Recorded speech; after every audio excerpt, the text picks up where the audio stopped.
Yan guys, meron tayong panibagong vlog, Hyundai Stargazer. So kaka-change oil lang nito, kaso merong lumitaw na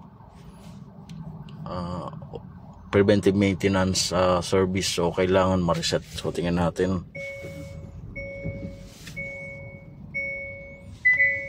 Yan, so itong service required. So yan yung kailangan nating ma-reset para hindi na lumitaw. So i-on lang natin yung yan, itong button na to. On. Isa pa. Yan. Yan. So tingnan natin dito. So ito yung kailangan pindutin. Yan. So para makita natin yan. Tapos malipat natin dito sa convenience. Tapos service interval. So reset. Yan na.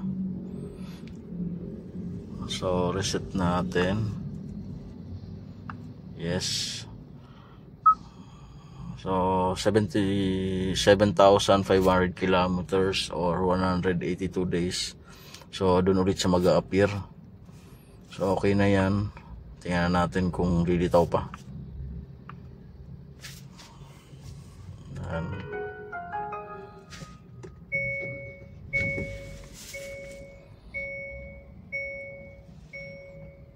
Yan. So wala na. Hindi na lumitaw. Okay na. So ganun lang kadali mag-reset ng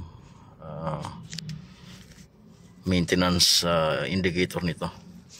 So like and subscribe to my channel. Thank you.